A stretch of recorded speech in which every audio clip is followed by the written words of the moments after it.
Hi, I'm Colleen Brennan. And I'm Janice Rodriguez. And this is Defending Indiana. In our first episode, Examining Human Rights in Indiana, we discuss the history and politics of LGBTQ rights with State Senator J.D. Ford. Hey, Janice. Hey, Colleen. So we're here today to have another one of those episodes where we have to work really hard to try to defend Indiana. It's a tough one. I don't know. I feel like we're biting off a lot today. Yeah. It's got some subjects, got some recent stuff that's happened. So yeah, and it kind of all ties together.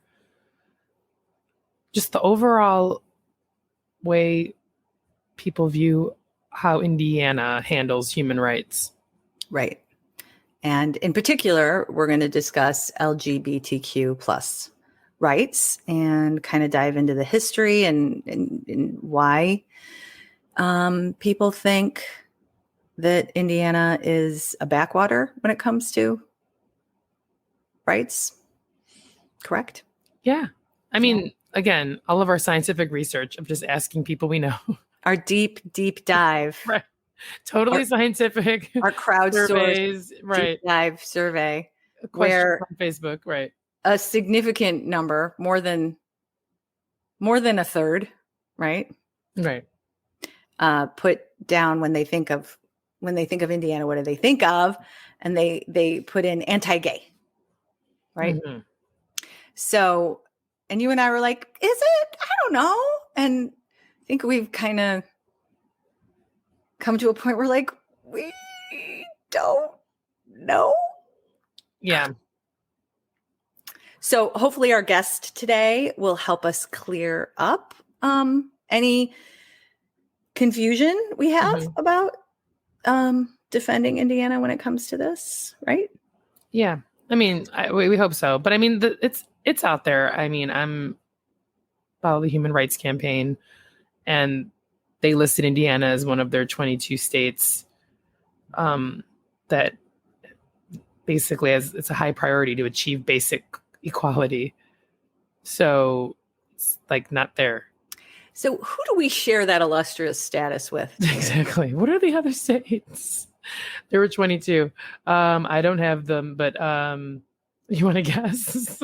No, because I don't want to be insulted. I wonder for like one of the few northern. Yeah. What if I'm wrong? See, and I start throwing things out and I just sound like a jackass, which is like what we're trying to stop people from doing. Right. Yeah, state scorecard. Well, basically the HRC, Human Rights Campaign, does these like state equality indexes. So the last year would have been 2021. Okay. I'm just going through order. Alabama's on the list. Okay. Arizona.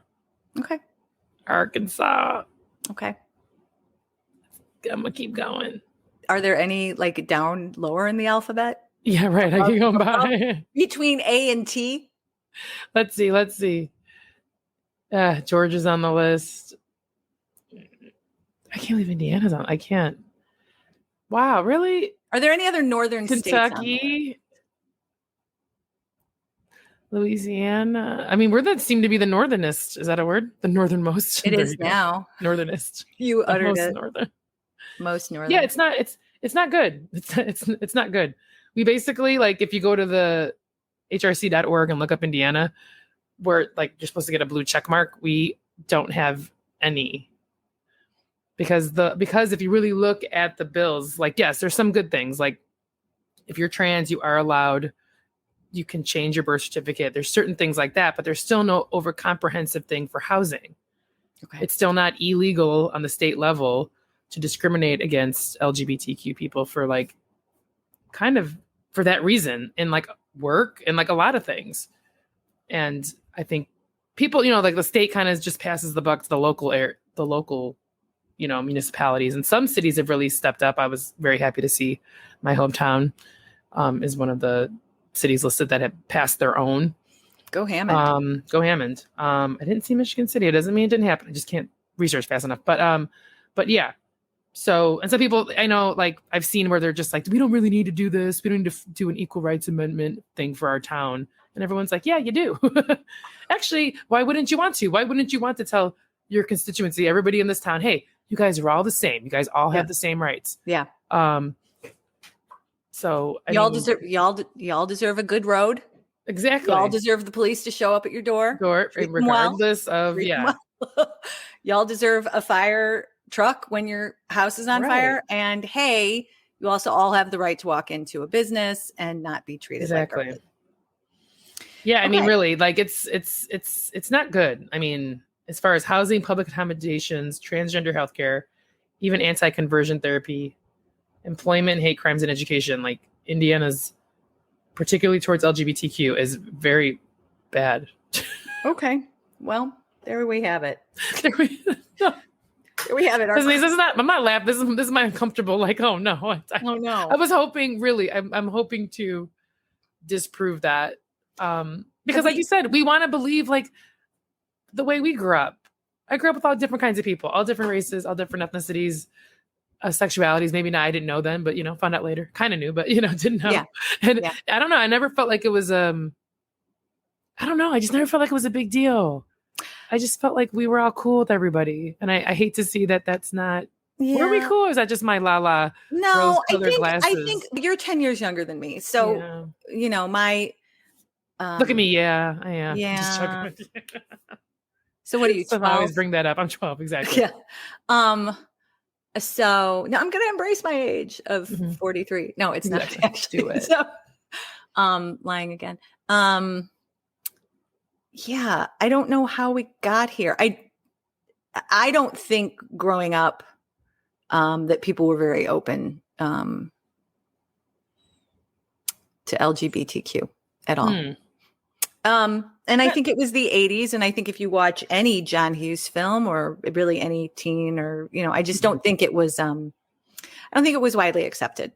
That didn't mean that we, if somebody had told me, and I was pretty sure I had friends who were, and they were, I would have supported you. Right. I would have supported 100%. And I'm pretty sure most of, like the parents and the families would have supported them too. I'm guessing because I know these people and they're all wonderful. Anyway, one of the questions I just, kind of want to clear up is like, how did Indiana get here? Like, there's a lot of information that we researched for this and stuff that I found about the state and, what it's been like politically for the past 60 years. And it just always seemed like a middle place, like not radical in either direction. And that's been the consistent theme through a lot of what we've discussed is that, for better or worse, Indiana's always sort of been in the middle. They've kind of just represented both sides kind of equally. And that's kind of what we thought. I always thought that it was kind of even. And then maybe just where the population would kind of tip the scales. But, obviously when I lived out of state for a long time, that was when Pence was the governor. And there was a lot of, it just seemed like Indiana was in the news all the time about something. Yeah. And it wasn't positive. No. And that was a time when my kids were younger and I was really busy just trying to survive and perform and work and take care of my children and blah, blah, blah. So I wasn't honestly paying a lot of attention. Like you said, growing up, I never thought of Indiana as radical in one end or the other. Mm-hmm. I never thought of us as radical conservatives. I never thought of us as radical progressives. I just thought of Indiana as just sort of a place where people were good and everybody tried to work together and sometimes we disagreed, and it was going to be okay. Yeah. That's kind of how I grew up. People in Indiana are good. They're good people. Everybody takes care of each other.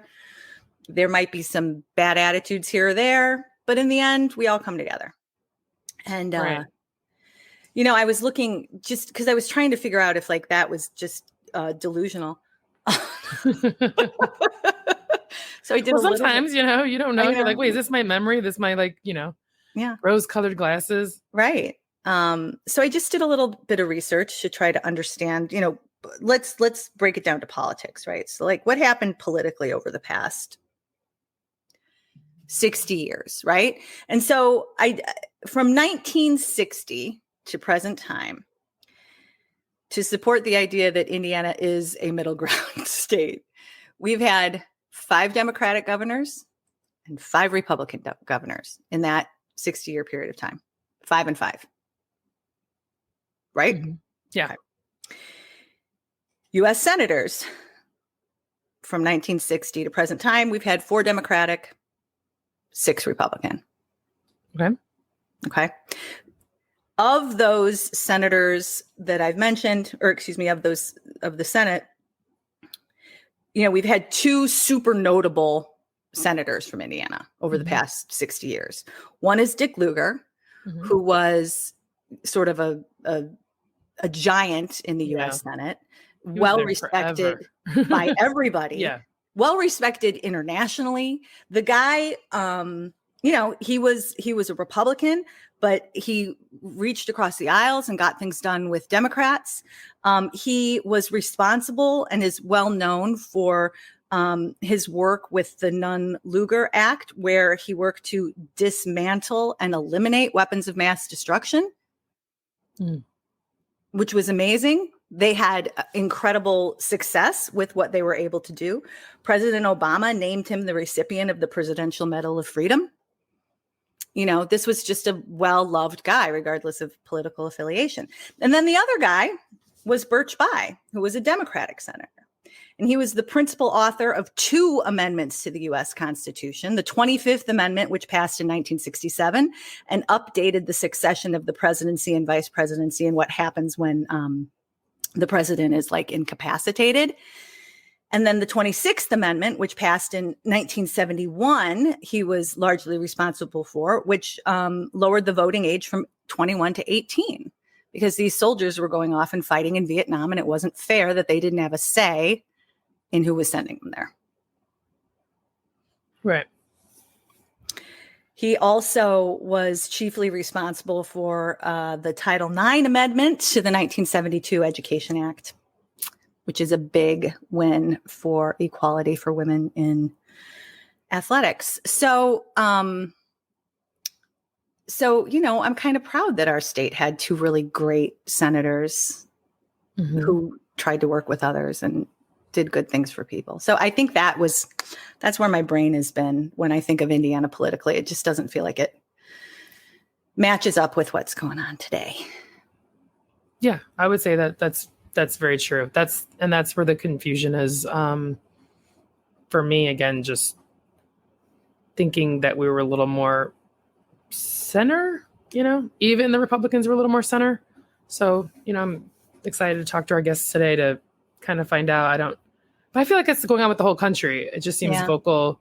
Again, I keep calling them the vocal minority, because if you keep looking at all these huge Pew research, it's the numbers of the people from America, their opinions don't seem to be reflected in what's happening now. It doesn't seem like the majority of Americans agree with banning abortion. The majority of Americans do agree on, some sort of sensible gun control, including universal background checks, but that's not happening either. So I don't know where the disconnect is. I don't either. Gotta get some tissue. I'm gonna start crying. Sorry. I know. I wish I had some answers. I have none of the answers. I'm just trying to opinions, no answers. I mean, I don't think we're gonna solve anything today, and but I do think we need to try to find out if there's anything we can defend. Yes, and I don't know. That's my goal. I'm really hoping to hear good news. Remind ourselves that what we thought we grew up with is really consistent with what's still out there. I don't know. My sad face. I know. Yeah. And just, will we ever? Yeah, I don't.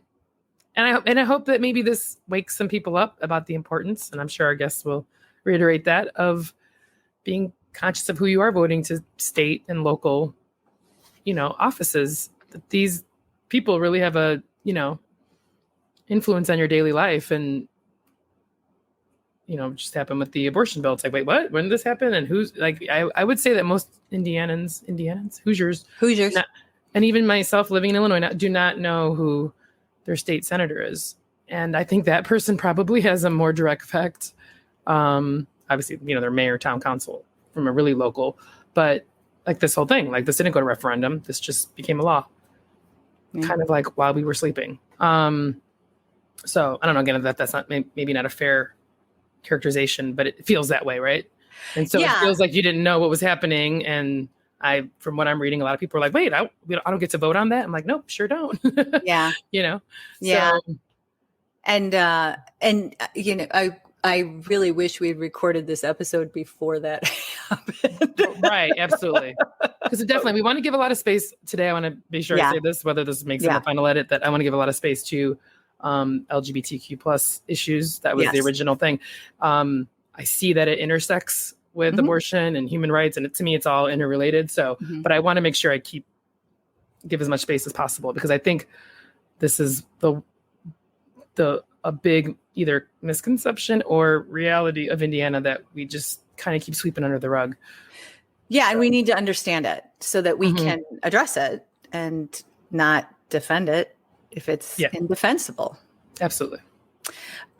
So this might be a good time to bring in our guests. So let's get ready for that.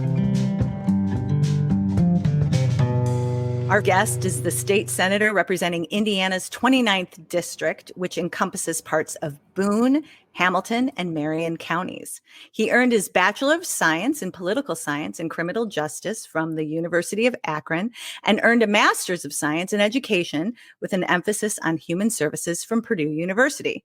He is the first member of the LGBTQ plus community ever elected to Indiana General Assembly and is proud to represent millennials across the state of Indiana. Please welcome J.D. Ford. Yay! Hi, welcome. Thank you so much for having me. We're delighted to have you here today. Thank you so much for joining us. All right, so we want to know all about you first. So can you give us a little bit about your background, where you're from, how you ended up being part of the Indiana State Legislature? Sure. Well, again, thank you so much for the opportunity to chat tonight. As mentioned, I'm J.D. Ford, representing District 29 in the State Senate here in Indiana. I originally grew up in Northeast Ohio, in a very kind of blue-collar area, but I went to school at the University of Akron, kind of fell in love with state government. I did an internship with an Ohio state senator in his Columbus office and just had an amazing experience. And my first job out of college was located in Indianapolis. And so I moved out here and, just loved Indianapolis. It's just a great city, lots going on, different neighborhoods that you can kind of fall in love with. Fountain Square, downtown, Mass Ave, all those places. If you say that to an Indy native, they will totally know what you're talking about.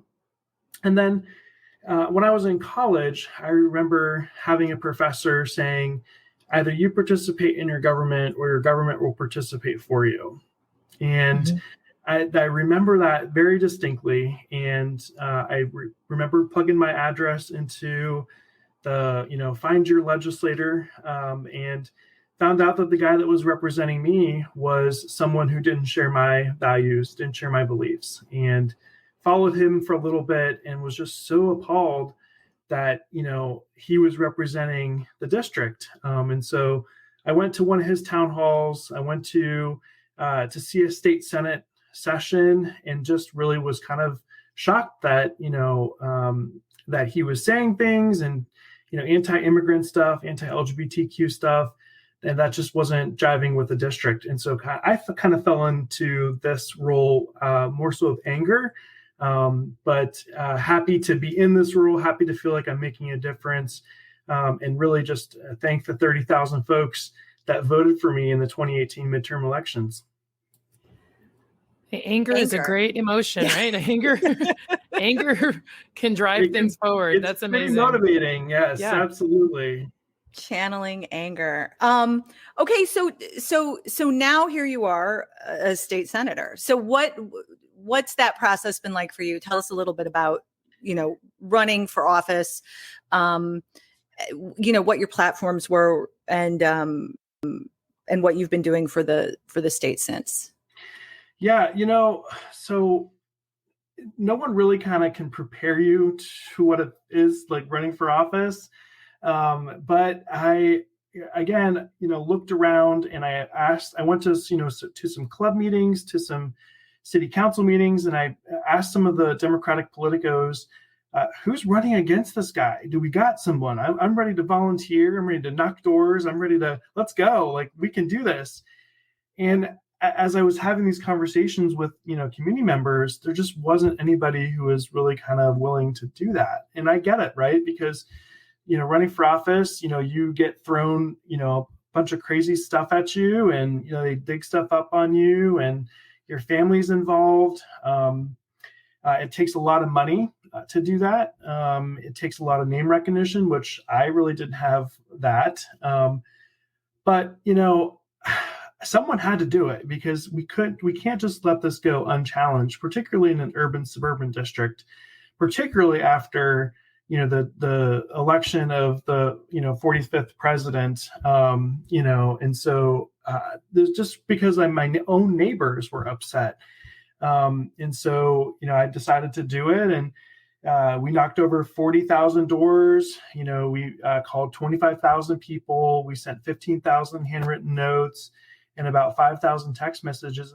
But really, it was a win because of so many people who had worked for me. I mean, I remember walking through our campaign office and seeing like people on the phones and just, grabbing packets and getting out there and driving people to the polls. And it was just so humbling to see so many people, working for you. And when they say it takes a village, it really does. I mean, it took so many people to get me across the finish line. So, and again, I've been in office for 4 years. I have not taken it for granted. There are times I walk out of the State House and I just look up at the rotunda and just think to myself, like, I made it, I'm doing it, and so that's kind of how I got to this point. Awesome. All right. So one of the reasons why we're so grateful that you're here talking to us today is because we are trying to understand how on earth Indiana has gained a reputation as a very unfriendly state to LGBTQ plus rights. And if that perception is accurate, if it's not accurate, we're really just looking for somebody with your experience. And from what I understand, you did have some experience before you were senator, Yes. with advocating for rights for this community. So maybe give us a little bit of insight first into how you were involved in fighting for rights for LGBTQ plus people. Sure. Absolutely. Yeah. Thank you for that question. Yeah.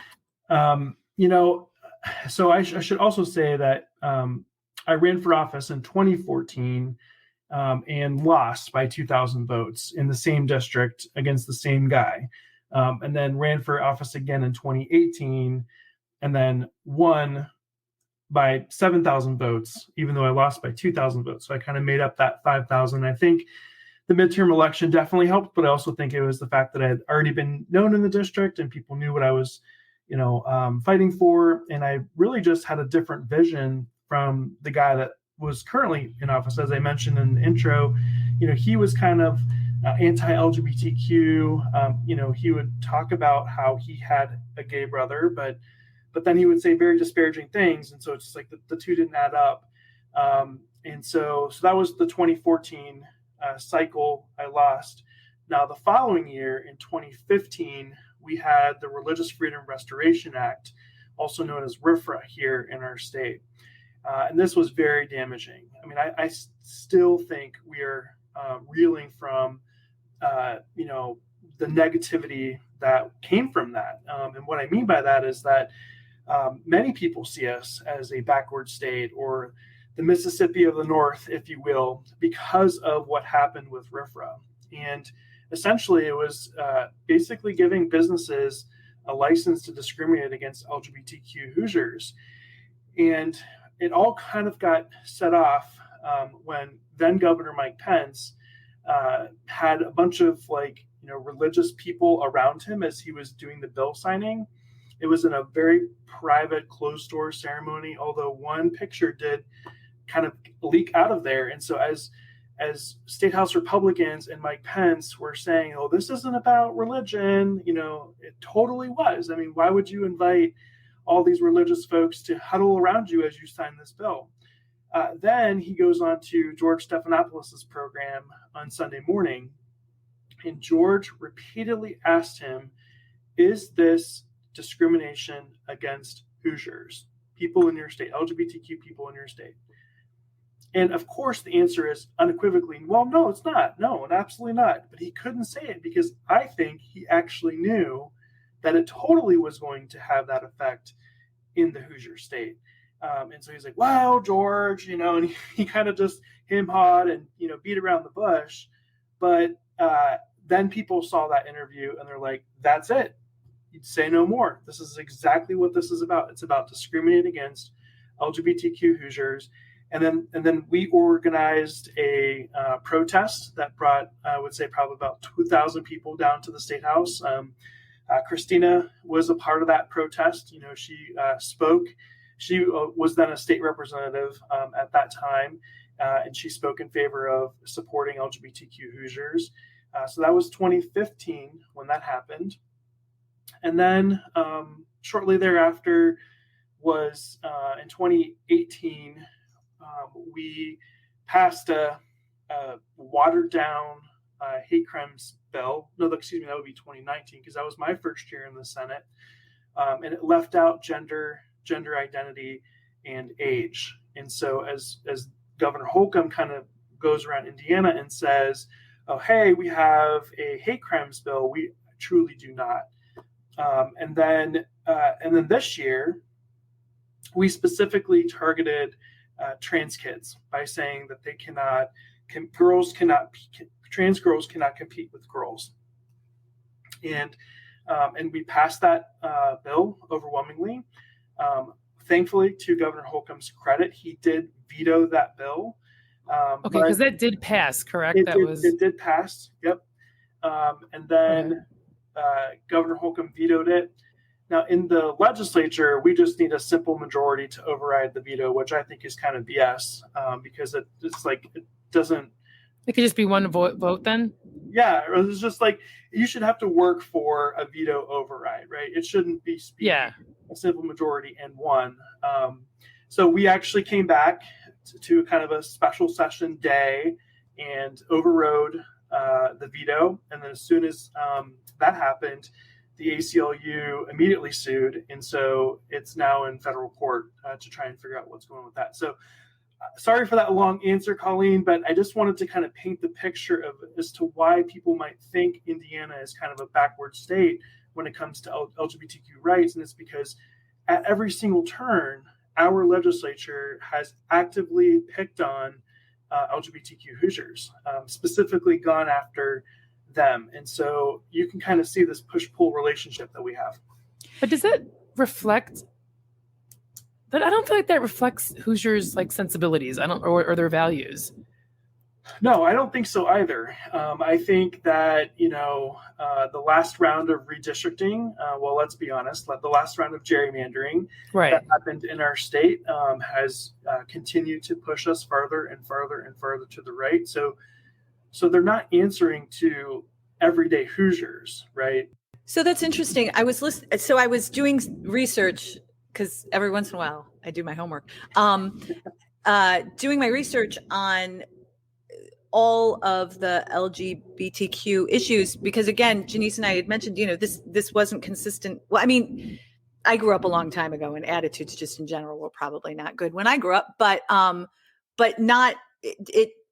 There was stuff that just didn't seem right politically. And so I was reading about Goshen sort of being the birthplace of all of this. And I was reading, they were quoting people in Goshen who were talking about being afraid of people deciding their gender one day and then going into a woman's bathroom and abusing children and women, which there's so many problems with that logic. I don't even know where to begin, but But what's crazy is I'm not hearing people argue against that logic. I'm hearing people say that's nuts, but I'm not hearing the arguments that say, well, here's why that's an inaccurate, distorted thought, and then breaking it down. So, if that's continually perpetuated in the state, obviously that goes to speak to the reputation and our difficulty with defending it.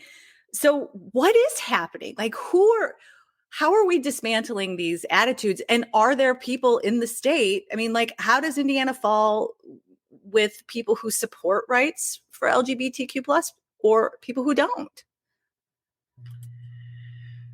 Yes, I think that's to be honest with you, that's kind of been what my service to the Senate has been about, serving obviously the people of District 29, but also calling out the hypocrisy, when I see it, and kind of pushing back on, some of this narratives. And, and all you have to do is just pay attention to some of our state Senate sessions and watch some of these folks come to testify. I mean, the abortion bill, would be just appalled to watch some of the testimony. We had a CRT bill come through that we defeated this session. And I mean, people were up there just saying some ludicrous things. I mean, one woman said, all gay people wear tails and ears, referring to people who are the furries, right? Which, no offense to my furry friends, I would not be caught dead wearing that. You're like, that's very specific. Yeah. And I was just like, I had to push back. I was like, excuse me, wait a second, time out here. What? And I said, am I wearing tails and ears? And this woman says, well, no. I said, because not all gay people wear tails and ears. So let me just help you and get that out of your mind. But to your point, Colleen, yes, we have to push back on some of this stuff. And I think sometimes people are like, this is so made up. It's so laughable. It's just not true. But these people then go back to their circles and say it as if it was like it's true. That's the thing. It's God, but nobody's saying this is like, and also nothing about furries. That's a concentrate on furries. But if you don't know something about it, who is telling you? And then why are you believing it and spreading it? And I don't have any with furries. I mean, I don't have any hard data on furries. Yeah, exactly. But I'm pretty sure there's equal straight. Exactly. All the spectrum and homo, all gender identifications, of course. Yes. Okay, I just wanted to... equal opportunity. That's exactly right. Yes. But I love it. That's what she picked on. Like this is the crucial issue: is whether you're like a squirrel or a tiger. Okay. Yeah. But honestly, our critical thinking skills are not where they used to be, right? And people are just sharing articles without reading it and thinking like, oh, okay, I believe some of this in the article, but I also disagree with some of this. People need to look at articles and videos and find another source to validate it or invalidate it, right? And that's just not happening these days. So if we had to look at, general population of Indiana, would you say that there are as many people who support rights for everybody? Or would you say it really is a state populated by people who are predominantly occupied and working against LGBTQ plus rights? That's a good question. I really do think that, we're seeing public opinion to LGBTQ folks move very quickly, very rapidly. I think the last number I saw, 60% of Americans support LGBTQ, same-sex marriage, and that number continues to rise. And I think, honestly, as more and more people interact with people in the community who have a nephew, a daughter, whoever, that support will continue. I think that, they're targeting trans folks because that's the new boogeyman, right? That's the new, because they don't understand it. They don't know people. And it's like, but wait a second, you do have constituents who are trans folks. So just stop for a moment and put yourself in their shoes. That, they don't want the spotlight on them because they're already nervous about violence and other things. So just kind of like put yourself in their shoes and understand that, they're going through some things, and, you're just making it worse as their legislator, right? So I think as we interact more with my colleagues, again, which is why my job is so important, because visibility matters and representation matters. I'm able to go to these other senators or other representatives' offices and sit down with them as a colleague and say, well, wait a second. I am taxed just like you are. I put my pants on just like you do. What makes us different? Because of who I love? Well, that's not fair. And so I'm able to have these like hard, difficult, but necessary conversations. And more importantly, if you visit my office at the Capitol, it's all covered in rainbows. And I do that because it's from kids all across our state who send me notes that say, thank you so much. Thanks for being who you are. Thank you for representing me, even though my person doesn't represent me. And it's a constant reminder for me that there's so much more work to do, right? But I also put it on my office door for my colleagues to see, because I want them to know that not everybody in our state is a cisgender white person, male dude, right? There's other people in our state who look differently than you do, who pray differently than you do, who love differently than you do. So let's think about that. I thought these last round of, well, hopefully the only round, but obviously there was that like fast and furious of these anti-trans bills all over the country. And it just seemed like, I don't know if people were just trying to follow Florida, or like, it just seemed like all of a sudden, like when one started, it was like this domino effect. And for me, really, it just seems so mean to children. It seemed like bullying. Like, so if you take all the gender and any kind of, sexual overtones out of it, it just seemed like you were being mean to kids. And that to me is like unforgivable. Like, I don't know. I just wanted to say that. Sorry. Yeah. It still like infuriates me. I'm like, like Texas and like, trying to ban, like, you can't even talk to your doctor. Wait, what? Like now you're telling people how to parent their kids? I thought Republicans believed in no interference, government interference. So, I mean, obviously this party that we thought we knew that, I didn't always agree with, obviously. But I kind of thought that it was a little bit more reasonable. I just feel like it's gone off the deep end. Absolutely. So are there any Republicans turned off our podcast, Colleen? I know. That's fine. But are there any who? There's got to be a few. There's got to be somebody. I represent a district that's urban suburban, and it's one of the highest educational attainments in the state. There are moderate Republicans, if you will, and they are the folks that will do their research. They'll look at both of the candidates and say, okay, who do I jive with, right? And a lot of those folks vote for me because they're like, JD, you're one of 11 members, Senate Democratic members in the General Assembly out of 50. So 11 Dems, 39 Republicans.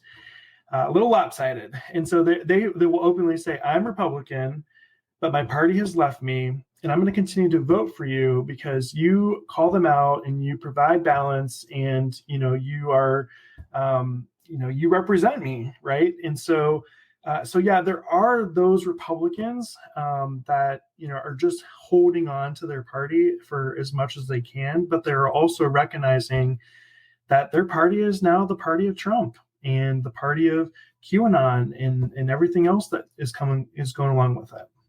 So that is really what it looks like right now. So that's I feel really out of touch. Okay, so I'm like sad to hear that. That's what I see Which here. Is sad. Yeah. I don't know if that's elsewhere, but that's what I see here. That there are folks kind of in that exhausted middle who are left without something. Well, that's what I'm thinking too. Then the people in the middle feel like, oh, our party's gone so right, but they still don't feel like they're a Democrat. They kind of become apathetic, which is almost worse, because then you become completely uninvolved. Maybe you stop voting, you stop caring. And I think that's even more scary, right? When you feel like nobody's for me. I don't agree with this guy, but now I'm just going to stay out of it. And we're like, no, we need you. Yeah. And Janice, conversely, on the other side, Democrats, because we're in such gerrymandered districts, also feel that way. I don't want to go out and vote because I don't have anybody to vote for, or my vote doesn't matter. And so that's why we are actually 42nd in the nation for, voter turnout. It's just terrible because on both sides, people are feeling disingenuous. So it's so interesting. I mean, my political affiliations really mean nothing, but as somebody who does a research and wants to understand what issues there are out there, and who is standing by what, I'm going to vote for the candidate who is going to align more with what I think is best for my community, and not even necessarily what's best for me, but what's best for my community. Because sometimes there are a few things that I don't agree with about my community, but it's what's best for us as a collective group. But it is frustrating. Like there have been moments where I'm like, why am I even bothering? Why do I even bother going? And I bother because so many people have fought for my right to vote. Exactly. And so I don't ever want to take it for granted. Yep. Which is why I show up, but nobody really needed to hear that, but I felt like I needed to say it.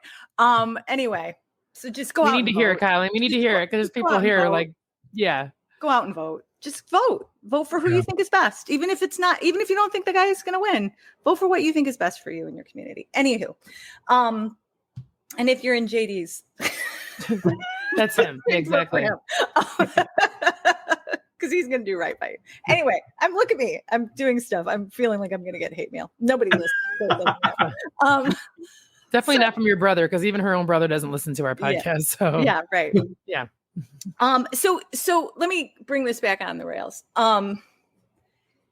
So I think what a lot of people don't understand, what I learned today when I was reading up on everything, is that there was a backlash that happened with the RFRA, right? That's right. Is Religious Freedom Restoration Act, right? Correct. Yes. Okay. Wow. That's like some big stuff all slammed together. It's confusing. Okay. Yes. So from what I was reading, and I'm sure you can provide more insight, it sounded like it was a whiplash, and it was largely because of the business community finally threw their power behind it. That's right. And within, am I wrong? Within like 48 hours, there was talk about negotiating this. Yeah, it was so quick. I mean, I think the bill was signed Thursday or Friday. Pence, I think, did his interview on Sunday. The the world media was here. I mean, I know that I had friends that talked to Al Jazeera and other news outlets. I mean, it was a quick descent upon Indianapolis, ground zero for this bill. And I remember that week was nothing but just media just hitting hard. And the Indianapolis Star actually took out a full front page ad that said, "Fix this now." Like, get it together. And that was unprecedented. Never seen that before. And the fix was that, okay, we'll let this pass, but individual cities and towns can pass their own human rights ordinance, which then I was able to testify in front of my city council to say why this was so important to me. But yeah, I mean, we had governors of other states banning travel of their state employees to Indiana because we were seen as a hateful state. Gen Con, which is our largest convention, who comes to, I mean, the 2-hour radius of hotels are booked up when Gen Con is in town, because that's how many people come to this convention. They were like, nope, we're done. If this continues, if you don't fix it. We had musical artists not coming to Indiana to play in the venues. We had the national media here that was continuing to keep just putting a spotlight on this, and it was very intense. And I still think we're dealing from that PR nightmare. I think the bills are paid because they had to hire, the PR firms to get us out. But the damage, the reputation, is still, I think we're still dealing from that. Yeah, Janice and I have referenced this a few times, but we did when we started the podcast, we did a little crowdsourcing. Give us top 3 things you think of when you think of Indiana, and we were shocked to see how many of them were that Indiana was anti-LGBTQ. Wow. Right. People are still holding that opinion. Jeez. And JD, what do you think about? I didn't know if you knew if was there any other kind of incidents that happened in Indiana that kind of led up to that. Yeah, I mean, I think there was like a pizza place that, wasn't going to bake pizzas, or, there were some restaurants that, were very vocal about not serving.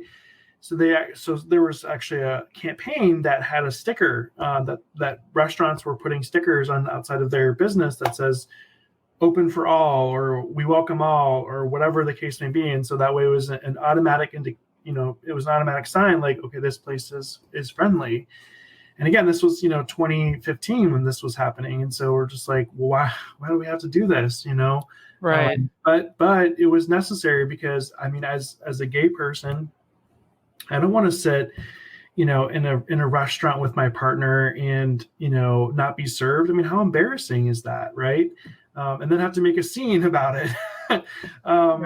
And I failed to mention too, in 2014, the state was actively trying to put the definition of marriage as one man, one woman into the state constitution.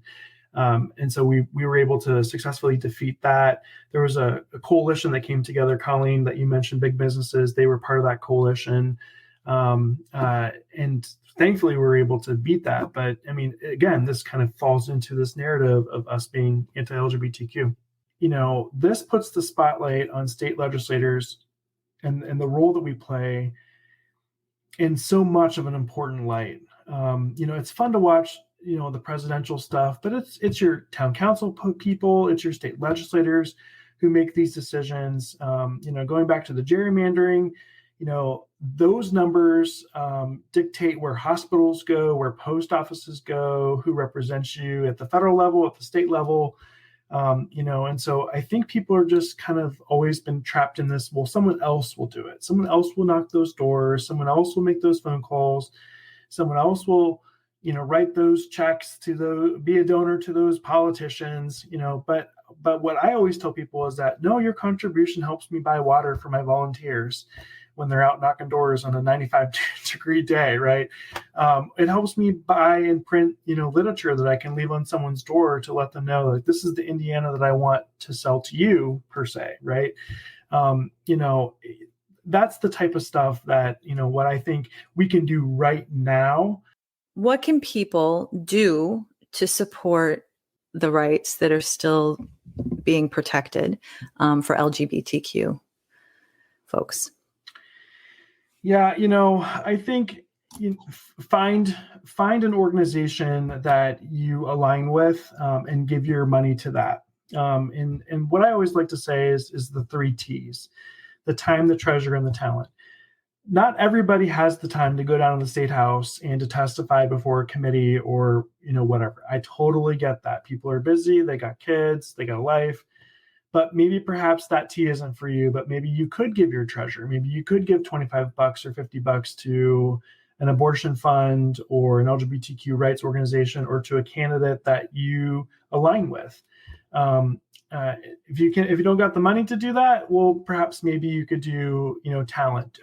Are you a graphic designer by trade? Would you be willing to help design a flyer for a candidate or whatever? So I always ask people to do the 3 T's: the time, the treasure, and the talent, in some capacity, because I feel like, and we know that politics is not a spectator sport, right? You have to get off the bench. You have to get into this game and help in some capacity, right?